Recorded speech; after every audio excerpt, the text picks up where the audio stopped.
بسم الله الرحمن الرحیم. ګرانو کتونکو لفخان شیرپوسټ تاسو په خدمت کې حاضر دی. کتونکو یو وارې بیا زه خبرې اترې کومه په هغه ناوې باندې کوم چې په خوښې باندې واده کړو.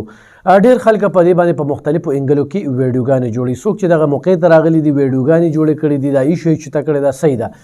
اوس هغه خلک چې په کمره دننه ناست دي او تصویر به روچت کي او خبرې اترې به کوي چې د دې ناوې خو تصویر نو په کار را تصویر ولې راغی خو تصویر پې نو په خپل ګریوانونو کې سر ښکته کړي چې تاسو بیا دا ویډیو کتله او زه بیا دغې کسانو ته یم چې کوم دا موږ ته عقل ښیي چېرې دا تصویر چې کوم دی نو د هغې بې شرمي شوله په دې سوشل میډیا باندې آیا د زنانو تصویرونه نشته دي؟ د رنګ رنګ د اډیو ویډیو نه ګورئ، دا کالز نه ګورئ. آیا داسې کالز پکار دا کم کال چې کوم د بنیګاله نه مخې ته راځي نو داسې کالز پکار یا په کالز باندې داسې خبرې کول پکار. دویمه خبره دا کومه چې زما په یوټیوب چینل باندې یا په فیسبوک باندې خو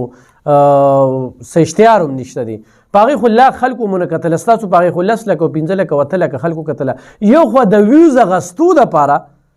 کوشش کوئ چې په چا باندې تور ولګوئ چې دا ولې او داسې چغې سورې به وي او ځانه مفتیان جوړ کړي. چېرته کې د زما په دې سوشل میډیا باندې په پیج باندې خو د مفتیانو د شیخ الحدیثو د ډېرو سترو علماو ویډیوګانې خو هم دي. ما خو چېرته ونه کتل چې د 1000 نه 2000 نه زیاته وکتلی شوه خو چې دغه تصویر هم پې وکته نو بس داسې ګوره چې بس نښتې به یې. زما ایشو چې کومه ده هایلایټ کولو او زه تر اوسه هایلایټ کومه چونکې دا زموږ د کلي غم دی. خلکو په ذهنونو کې مختلف سوالونه را پیدا شوي دي. ګرانو کتونکو تاسو دا ویډیو ګورئ دا مور وایي چې موږ نه ورکوله. دا د دې لور ده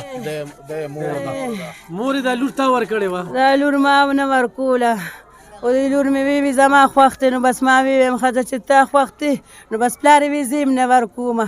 نو بس دې وي زما خوښ دی نو ما وی ښځه چې خوښ دی بس موږ ورکړه وله نو موږ ته خو دا پته نه لګي چې دا به داسې ظالمان خیږي. نو چې دی پرون وړله نو ما نه یې ورته دغه په تیزه کړه چینچي وي په دې په سینه دړ راغلی دی نو زه یې به ونه تلم سره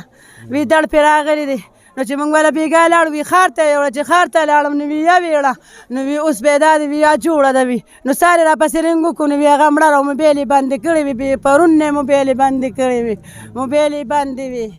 د دې مور ویډیو تاسو وکتله؟ نه پې مور خوشحاله وه نه پې پلار خوشحاله و نه پې نیکه خوشحاله و نه پې تره تربور خوشحاله و. خو دا جینۍ عشق او مینې دومره لیونی کړې وه چې په ساده انداز کې دغه هلک قبول کړی چې دې له یو توله سونه خو هم نه وه شوي او هېڅ قسمه چې کوم دی نو څه نه وو. دغه خلک چې کوم دی د کرای په کور کې اوسېږي غریبانان دي او بیا دې خبرې ته غوږ کېږدی چې دا جینۍ د خپل اوښي سره د خور خاوند سره یا د تره د لور خاوند سره خبره کوي چې دا د هلک ملګری خوم و. اوس دا هلک وایي چې ما ته 1 بجه کال وکړو د هغې نه پس چې بیا ما کالونه کول نو نمبر یې مسلسل بند راته. تاسو د هلک دا خبرې وورئ چې دا کمې اوښې کېږي. استاد خان صاحب ستاسو ډېره مننه. خبره داسې وه چې پرون ماسپښین کې ما ته کال وشو ما ته هغه هلک وایي چې هلکه تا ته زما د نمبر نه کال درغلی دی. ورته وایي یار مې ما ته خو د چکرونه نه دي راغلي او بیا هم زه به خپل موبایل چک کړم که چېرې کال راغلي وي نو خو مې زه جمعې له روان یم زه به تاسو دوباره خبرې وکړم. هغه ټیم بس هغه ټیم د جمعې خطبه شروع وه او زه خطبې ته روان وم. هغه چې کله ما دوباره کالونه کول بیا د دوی نمبر نه مې ماسپښین نه او چې سار خبر شوم د زړه مې پې پلق وچوته دا زما ښې نه کېږي خو ډېر بې انتهایي ناجایزه راسره وکړه زیاتې وکړو. اول خو زه د ټولو مشرانو ته یو پیغام ورکوم چې یو جینۍ کم عمره شي یو هلک کم عمره شي دوی له واده مه کوئ. ګرانو کتونکو تاسو د ده دا خبرې واورېدلې چې ما ته دا کال راځي او بیا د دې کال نه پس چې کوم دی د هغې موبایل یې بند وي خو د جینۍ خاوند چې کوم دی هغه څه خبره کوي د هغه دا خبرې واورئ. دوه ځلې وي دوی خوړلې نو هغه یې په کور کې دې دوی څه کول چې دا تا ته ښه پته ده چې یاره دا اوس چې د بریکیس کې پرته وه دا چې د بریکیس نه راغشتې وه 90 ډبې وه په هغه شاته او ځان دې په دغه میز باندې دغه ګلونو کې چې د مخامخ یې ماشه حصه کې سره اړه وه نو چې ما د دې څنګه وویل شاکر او به شاکر سره خولې ته وراړو ما ویله ډېر تعلقي ګوتې ووالې سره دا مې ډېر وخت نه خوښوه بس ټیکسي میکسي به مې کوله دا کومه لیک چې دې سره و لکه دا وایي چې داسې چل کومه لیک ته یې چې رنګ کړی و ده نه یې د ما لمبر اخیستې و بس بیا د ما خوښه شوه چې د ما خوښه شوه بس بیا مامور دې ورلېږل دوی به ورته کله یو بانه کله بله بانه ښه په مینتونو په دغه مور پلار مې ولې ګاډو کې ګرځول هر څوک به مې ولې ګرځول او ورڅه مې ولې ورکولو بس بیا دوی جرګې مرګې پې کولې ور یې کړوله دې له ما خپل موبایل ورکړو ما د پلار هغه موبایل یوړو ما ویم که څه دغه مغې زه به ناوخته راځمه نو بیا ما ته رنګ کوه ما موبایل واخیستو نو په ډیل باندې هغه د ما چې په دې کال کې موږ نو کړی کومه لیک چې ورسره خبرې کولې نو د هغه لمبر پې پروت و د پاسه چې لمبر یې پې پروت دی ته ما ویم د هغه لمبر پې پروت دی تا ته موبایل ولې نه اخیسته موبایل دې سره نو د ما موبایل و سره ستا د موبایل نه یو پیره کال وکړو تا پې به بیا شک وکړو شک نو که نه داسې کار و شک پې مې ونه کړو ما ویل پلار ته رنګ وکړو ما ورته ما ویم راشي ویم څلور پنځه رنګونه به اوس هم کړو مخکې چې څه کړي دي بس هغه پرېږده ویم ته رایې ته ورته صرف لږ نصیحت وکړه نو دې ما نه موبایل راکړو مور ته وایي چې دوی خلکو به یې تړلی او دغه کوي ګرانو کتونکو یو خو په دې باندې خبره اتره کومه چې ځانه مفتیان مه جوړوئ همدغه شانتې ویډیوګانې تاسو خوښوئ چې د جینکو پکې مخونه راشي همدغه شانتې خلکو سره امدادونه روان وي او ډېر خلک له داسې وایي چې یاره زه به دله موبایل والم او صرف ما ته ځان وښایه چې زه در سره خبرې اترې وکړم یو خو هغه خلک موږ ته کال کوي چې یو د جینۍ تصویر نو په کار بیا لونډې لپاړې چې دا کمنټس کوي ما ته ډېر خلک وایي کمنټس وګوره ما سره دومره وخت نشته چې زه دا کمنټس وګورم زه په خپل سوچ باندې ویډیو جوړوم او هر ځای کې چې جوړوم برملا خبره کوم او چې څه وي او چې وي ښځو خاوند رضا وي هغه میا بیوي راځي تو کیا کرے گا قاضي چې هغه خلکو دا تصویرونه وایرل کړل او دا د هغوی په خوښه باندې دا ویډیو راځي نو ستاسو پکې څه کار دی اوس دلته کې به زه څو سوالونه مخې تږدم په دې واقعه باندې د پولیس بې حسي خو هم دی کې لا شته پولیس نه زمونږ پورې غوښتنه ده چې زر تر زره د دې قتل تحقیقات وشي په دې باندې چې یو خو د دې جینۍ دا هلک دومره زیات خوښ و چې مور پلار یې هم خفه کړل نیکه یې هم خفه کړ رشته دار یې هم خفه کړل او چې وی د سره به واده کوم او د هغې عزت او په تیاره باندې هېڅ قسمه تاسو کمره ګورئ چې په هغې کې څه تیاري نشته دی هغه شانتې سامانونه نه دي شوي په المارۍ کې شیشه نشته دی ځمکې فرش نشته دی خاورې دي د دې جینۍ دا کالي خو تاسو وینئ نو دا کالي نه دا د زیړو دي بیا دغې کور ته واده کېږي هلک وایي چې ما ته دروازې کال کېږي د هلک خاوند وایي چې نه دا د شپې 1 بجې کال کوي بیا دا موبایل چې کوم دی دا د دې خاوند دی او په وړه خبره پې دغه هلک شک کوي او بیا د هغه خبره چې وي زه د پلار ته ویم او د دې نه مخکې چې دا جینۍ د څونه رشته دارو کره تلې ده ډوډۍ ورله کړې ده نو ډېرو کره په پټه تلې ده او ډېرو کره چې ښکاره شوې ده نو دا هلک ورپسې تلې ده او بیا راوستې ده اوس دننه دې ژوند څنګه و اوس دا زهر چې دې مخکې هم 2 پیرې زهر خوړلي دي نو په هغې کې مړه ولې نه شوه او ولې یې خوړل ضرورت سو چې دې د دې هلک د وینا مطابق چې مخکې 2 پیرې خو هم دې زهر خوړلي دي بیا مور یې وایي چې دا زهر یې ځان سره د کور نه روړی و خاوند یې وایي چې دا زهر دا په دغه بریف کیس کې پراته و دا زهر د کور ته څنګه رالل بیا په دومره دغه سره تاسو دا تصویر چې کوم ګورئ نو دې کې دا صادر چې کوم دی نو په دې باندې هغه د زهرو هغه اثرات چې څه په دې ځای وښلي شوي د هغه ترې نه څه وتلي دي نو هغه په دې دغه باندې پراته دي نو په داسې حالاتو کې د جینۍ ځان ولې وجه چې هغې خپل ټول خاندان خفه کړ او د دې هلک سره یې واده کو د دې سوال جواب چې کوم دی دا او پولیس د تحقیق نه پس او د پوسټ مارټم نه پس چې دې له دا زهر ورکړي شوي دي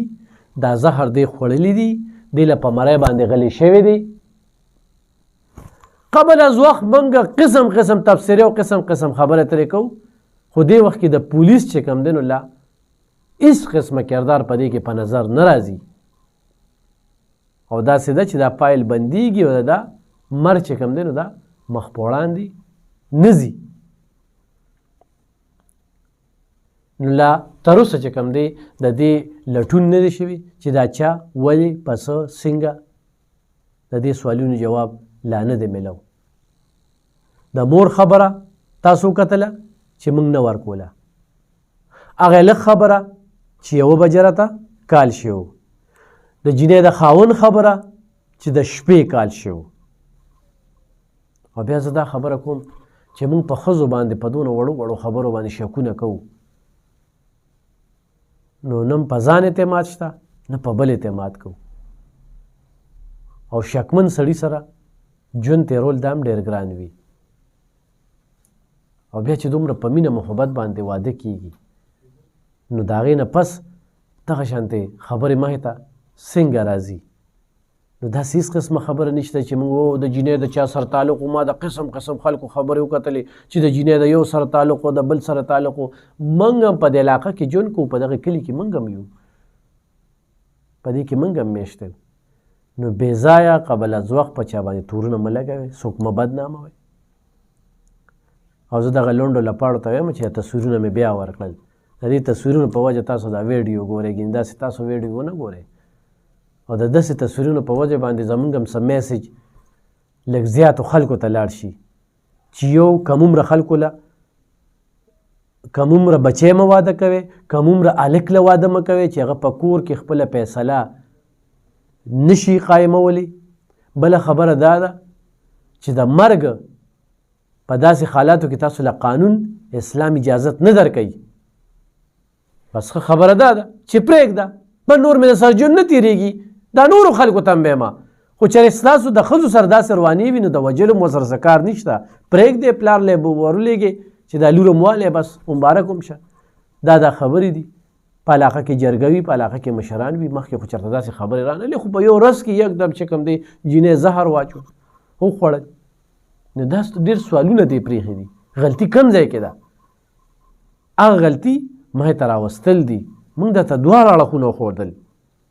د دواړو اړخونو ویډیوګانې مې درته وښودلې.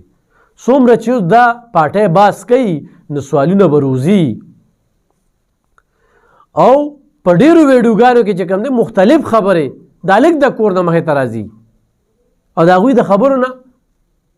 خبرې روزي. نو په هغې باندې به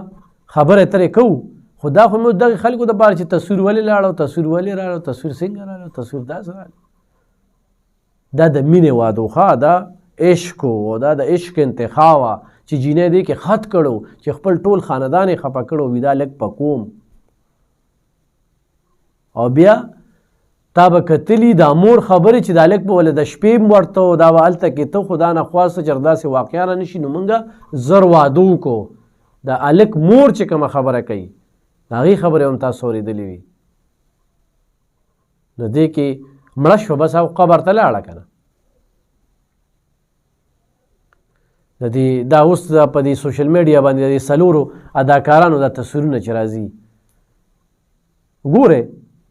چې دوی سره داسې سکینډل یې مخې ته راغلي، الزامونه پرې لګي، مختلف خبرې. خو بس د ځان او مفتیان جوړ کړي خپل ګریوانونو کې سر ښکته کړي چې څومره اوبو کې، چې څومره مسلماني در کې، چې څومره نیتونه ټیک دي، څومره خلکو ته په ښه نظر او په بد نظر ګورئ. په دې باندې لږ سوچ وکړئ. لاول خپل ازاله وکړئ نو بیا بل ته نصیحتونه کوئ، وصیتونه کوئ. په خلکو باندې دومره لوی غم دی. هغه دا ویډیوګانې لیږي او ما ته رالیږي چې یاره دا چل دی دا چل دی دا څنګه. زما مقصد دغه دی چې پولیس ته پوري چې ګناه چا کې هم ده. پوسټمارټم رپورټ دومره لیټ ولې شو تر اوسه ولې مخې ته رانغی؟ دومره سستي ولې ده؟ د دې سوالونو جواب پکار دی چې زهر دې څنګه وخوړل، ولې وخوړل، زهر دغه ځای ته څنګه ورسېدل. او د هلک کور چې کوم الزام، د جینۍ کور چې کوم الزام لګوي چې په مرۍ ولغلې شوې ده، د دې هر څه پته لګي. خو چې کله تفتیش تېز شي نو الله پاک دې دغه دواړو خاندانونو له صبر ورکړي، ځکه چې په دواړو خاندانونو باندې غم دی. خو چې چا هم دې کې کردار ادا کړی دی نو یا الله ته یې ذلیله کړي، ولې چې د مرګ یې ورسره حق نه و او ته یې رسوا کړي. او نور د مینې خلاف نه یو، اسلام یې خلاف نه دی. په خوښه باندې واده کېږي خو په کم عمرۍ کې رشتې مه کوئ. کم عمره هلکانو له چې یو خوا کله وي 14 کاله کله وي 15 کاله کله وي 14 کاله کله وي 18 کاله مختلف عمرونه چې کم دی هم چاته پته نه وي او په دې واده باندې هېڅ قسمه داسې خرچه هغه شانتې تیاري نه ده شوې دا ډېر په تاده کې دا واده شوی دی ولې چې د جینۍ خواهش وګینه دي جینۍ 3 نورې خویندې دي ښه په مالدار ځینو کې واده شوي دي او ښه خوشحاله دي صرف دا چې کوم واده شوی وه دغه هلک ټکسي ګاډي چلی دا کور په کرایه کې اوسېږي هغه شانتې هستي نشته دی خو رشتې په اسمانونو جوړېږي دا په غریب او په خان باندې نه ده خوشحالي چې کومه ده دا د کور دننه ده زما به ټولو هغه میاندو ته هغه خاوندانو ته خواست وي چې په ښځو تشدد مه کوئ ښځو سره ظلمونه مه کوئ ښځو سره زیاتې مه کوئ د ښځو عزت وکړئ ستاسو عزت پوي الله دې کړي چې دا خبره مخې ته راشي چې اصل حقایق څه تر دې وخته پورې اصل حقایق مخې ته نه